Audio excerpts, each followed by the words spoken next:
Okay, wow. We are going deep today. Oh, yeah. You've sent us so much stuff about this group, IVUT, Mishra Saitani. It's, I mean, it's a lot. yeah, there are a lot of sources here. Facebook posts, PDFs, even like your personal notes. Uh, It seems like you're really trying to figure out if this group is legit or not. Are they really Gaudiya Vaishnava? And to be honest, I'm curious too. I think that's the question a lot of people have when they first, encounter this group. Yeah. They say they're Gaudiya Vaishnava, but then you start seeing these allegations and you're like, wait a minute. Yeah. It's kind of like, are they the real deal or is something else going on here? Right, right. And that's what makes this deep dive so interesting. Totally. We've got to sort through all this and see what we can make of it. Exact. Right. Like one of these PDFs, transformicjazz2.pdf, it claims they've changed, like a lot of the core stuff, talking about modifications to their structure, their theology, even their rituals. So it's like they're Gaudiya Vaishnava, but not really. Yeah, like they took the recipe and swapped out some key ingredients. Hoping no one would notice. Exactly. Sneaky. And then there's this other PDF, transformicjazz1.pdf. Okay. And it quotes this guy, Fabian Kurowski, who seems, well, he seems pretty worried about this whole transforming a tradition thing. Makes sense. I mean, traditions exist for a reason, right? Exactly. You start messing with the foundation, who knows what could happen. He says it's bound to cause problems, and, looking at this material, he might have a point. Yeah, I'm starting to see what you mean. Now, before we get too deep into all this, maybe we should take a step back for a sec. Oh yeah, good point. Not everyone listening might know about Gaudiya Vaishnavism. Right. So Gaudiya Vaishnavism, it's a branch of Hinduism, and it's all about devotion to Krishna. Yeah, they focus on bhakti. Like chanting, festivals, colorful deities. Right, and the guru, the spiritual teacher, is super important in this tradition. Yeah, they guide you on the path, help you connect with Krishna. Exactly, so it's not just rituals, it's a whole philosophy, a way of life. It's about cultivating that pure love and devotion. Bhakti. Right, bhakti. And the sources you sent, they're suggesting that IWOT Masjid Zaitani is they're saying that they might be twisting these principles. Oh, yeah. Yeah, this one PDF, Faktinadamadiwat Masjid Zaitani NUW.pdf, it lays out all these, concerning things.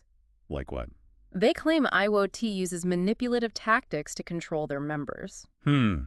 That's a serious accusation. Yeah, there's this thing called love bombing. Love bombing. It's where they shower you with affection, make you feel super special to gain your trust. Ah, I see, like a way to get you in. Yeah, then there's NLP. NLP. It stands for Neuro-Linguistic Programming. Okay. It's basically a way of using language to influence people. Interesting. And they even mention stuff like gaslighting. Gaslighting, that's where you make someone question their own reality. Yeah, right? exactly. It's pretty messed up. Yeah, if true, that's really concerning. And it gets worse. Worse. This document claims that they pressure members to work like crazy, way beyond their capacity. Wow. And to neglect their families and their personal lives. All to meet the group's demands. Yeah, it makes you wonder, where does devotion end and exploitation begin? That's the question, isn't it? It's a fine line. Yeah. Reading about those unwritten rules in this document. Yeah, it's kind of creepy. Like, it's not what you expect from a spiritual group, more like something out of a mob movie. Totally agree. They say IWOT bans members from having businesses that compete with the guru or even each other. Seriously? Yeah, and they demand absolute obedience to the hierarchy. Wow. They're supposedly forced into making these donations, and they're isolated from anyone outside the group. It's like they're trying to control every aspect of their lives. Right, not just spiritual guidance, but like their whole existence. And that brings us to another point. What's that? This document, reladargy.pdf, talks about them using initiation as leverage. Ah, yes, initiation. Harinama and Diksha. Those are big deals in Gaudiya Vaishnavism. Huge milestones. For sure. So, for those who don't know, Harinama is when you get your spiritual name. Right, and you commit to chanting mantras regularly. And Diksha is like a deeper initiation where you receive more advanced teachings from your guru. It's a pretty big commitment. Exactly. So what are they saying about IWT and these initiations? Well, this document alleges that they kind of dangle these initiations like a carrot, A carrot? Like, they make people believe that if they work hard enough, show enough devotion, then they'll be rewarded with initiation. I see. But then it's often delayed, keeping them in this constant state of striving and, servitude. Yeah, that sounds manipulative, especially in the spiritual context. Well, right. It's like they're preying on people's desire to connect with something greater than themselves. Taking advantage of their longing for spiritual growth. Exactly, and it doesn't stop there. It doesn't. What else? Even after getting her Inama, there's the promise of Diksha, or these expensive darshan, like personal meetings with the guru. Oh, wow. So it's like a never-ending cycle. Yeah, always chasing the next level of approval, the next step. It's like a spiritual carrot on a stick. That's a good way to put it. So we've got this controlling behavior, this manipulative use of initiation. And it gets even more concerning when you add in the allegations of financial irregularities. Financial irregularities, what do you mean? This Facting Anamati what Mr. Zaitani NEW.pdf document, it raises some serious red flags about their finances. Like what kind of red flags? They claim IWT collects massive donations, sometimes 10% or more of their members' income. 10%. That's a lot. Yeah, it's huge. And what do they do with all that money? Well, that's the thing. They don't really say. So it's unaccounted for. Pretty much. That's not good. And it gets worse. They're accused of selling properties that were supposed to be for religious purposes. And again, no clear accounting of where the money went. Nope. It's starting to sound a Yeah. bit shady. Yeah. You know what they say? If it walks like a duck and talks like a duck? It's probably a duck. Exactly. And on top of all that, this document shares a story about a family struggling financially, like really struggling. Oh, no. Yeah, it's sad. But what makes it even worse is that the guru, who's described as a multimillionaire, supposedly didn't help them at all. That's awful. Right. It just seems to go against the whole idea of compassion and community that's supposed to be at the heart of Gaudiya Vaishnavism. It's a huge contradiction. It really is. And the hypocrisy, right? They accuse other Gaudiya Vaishnava groups of straying from tradition, but then they're allegedly doing this kind of stuff. Yeah, you've got to wonder what their motives really are. Exactly. It's like they're pointing fingers at everyone else while doing the same things, if not worse. Totally. Speaking of hypocrisy, this document claims they're super aggressive towards anyone who criticizes them. Oh, really? Yeah, like anyone who questions their teachings or actions, they immediately label them a criticant. What's a creek? It's basically their way of dismissing anyone who disagrees with them. Like a way to shut down dissent. Exactly. So they're creating this us versus them mentality. Yeah, anyone outside the inner circle is seen as a threat. Wow. And these other notes, why bring a Totki Z 8.1.2024? Okay. They add that IWT actually encourages members to turn against anyone who criticizes the group. So they're actively isolating people who might have doubts. Yeah, classic cult tactic. It's all about maintaining control. Right. And what's really concerning is that they allegedly avoid talking about anything uncomfortable, like the guru's motives or their finances. So no transparency. Jen, what's so They're just trying to sweep it all under the rug. Yep. This reminds me of a really interesting psychological concept, Stockholm Syndrome. Stockholm Syndrome. Okay, that's a heavy one. Yep. For those who don't know, it's basically where people develop positive feelings towards their captors or abusers. Right. It's like a survival mechanism when you feel completely powerless. You start to identify with your captor, and these notes suggest that this could be happening with some IWT members. So they might be defending the group, even though they've been harmed. It's a possibility, and it's heartbreaking to think about. It is. It's like they're trapped in this situation with no way out. Especially when it's all done under the guise of spirituality. Yeah, that makes it even more insidious. Yeah, it really makes you think about, how groups can exert so much influence over people. Like, how can someone really freely choose this path if they're constantly being pressured and told what to think? It's a tough question. And, it makes me think about all that emphasis on hard work and complete devotion in this group. Oh, you mean like, could that be part of how they exploit people? Exactly. If members are always seeking approval, afraid of being rejected, they're going to be more likely to go along with anything, even if it seems unreasonable. Yeah, that makes sense. It's a tricky thing, right? Surrender and devotion, they're important in many spiritual traditions, but you also need to be able to think for yourself. Recognize when someone might be twisting those principles for their own gain. right, you got to be discerning. It's not about blind faith. It's about informed faith. Absolutely. You need the freedom to question things, to disagree, even to leave if something feels wrong. And it doesn't sound like that's really an option in IWT. Not from what we're seeing in these sources. All those mafia-like rules, the control over initiation, the financial questions, it's definitely a cause for concern. Speaking of deviations from tradition, this Factinat Matawat Mishra Zaitani NUW.pdf document gets into some specifics. Oh, yeah. What do they say? Well, they talk about the organizational structure. Okay. They say it's way more hierarchical, more authoritarian than traditional Gaudiya Vaishnavism. That's interesting because hierarchy isn't inherently bad in spiritual traditions, right? Right, but it seems like in this case it might be used to, well, control people. To consolidate power at the top. Yeah, and they also allege that Ido teases mixes and teachings that don't really belong in Gaudiya Vaishnavism. Like what? They mentioned this pranayama garanga thing. I'm not familiar with that term. Me neither. And it's supposedly not found in the traditional scriptures. So they're kind of creating their own version of Gaudiya Vaishnavism. Yeah, picking and choosing what suits them, but without the proper understanding or context. Like a Frankenstein's monster of Gaudiya Vaishnavism.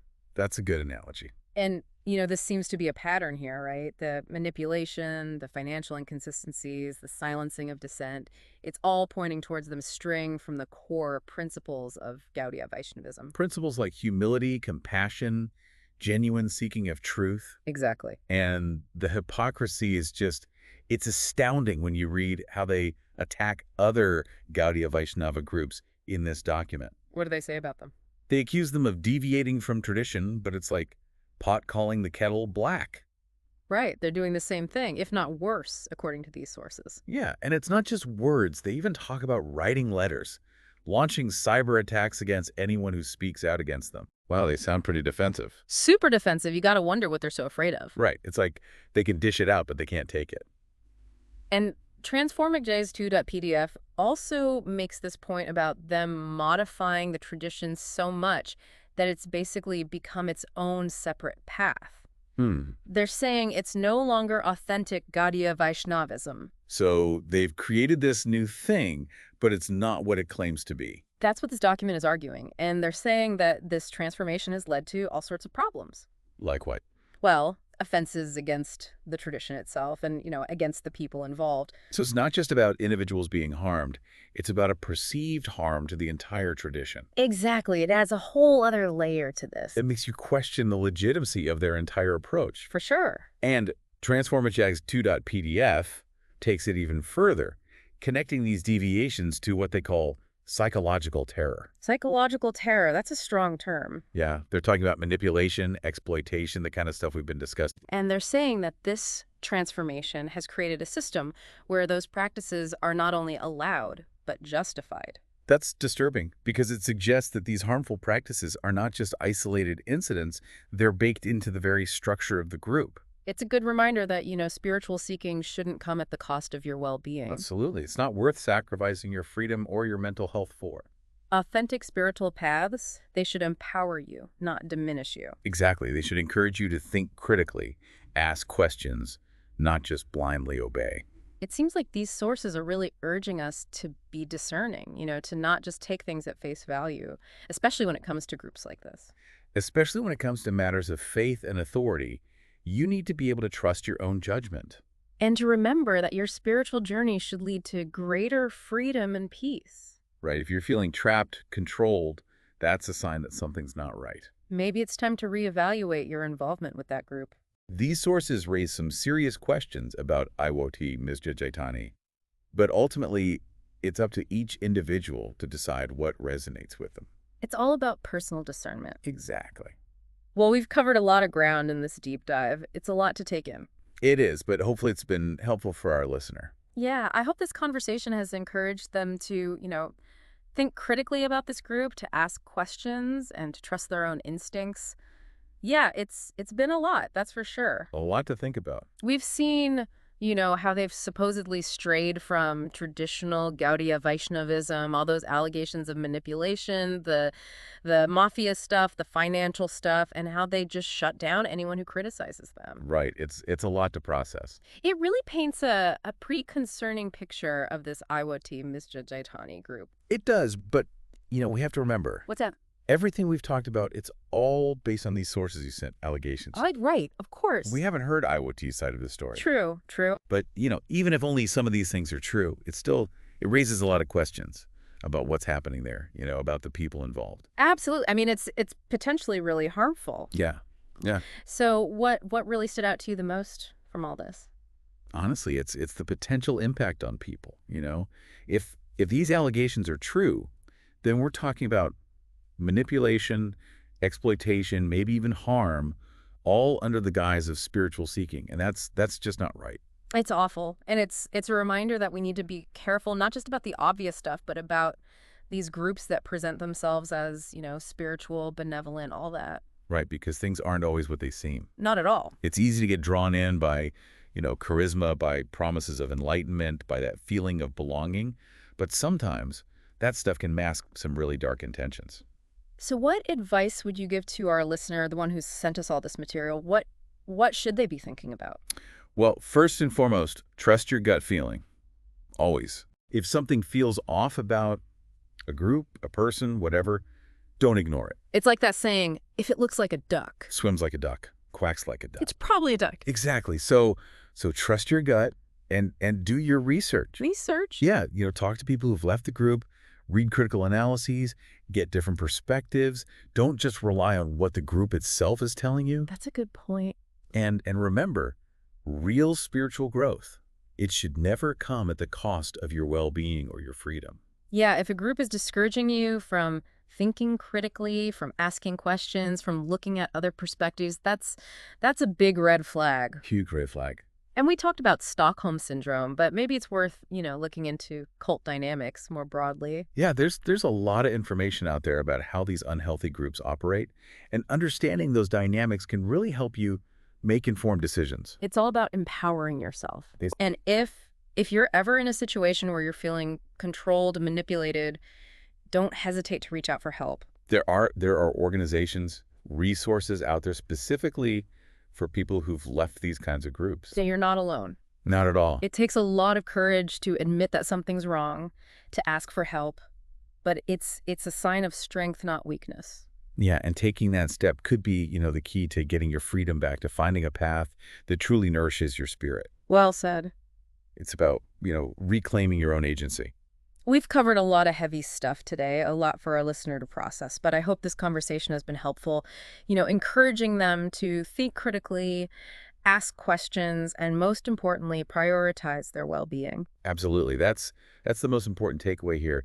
Your spiritual journey should be about empowerment, not enslavement. You have the strength to find your own way to truth and freedom.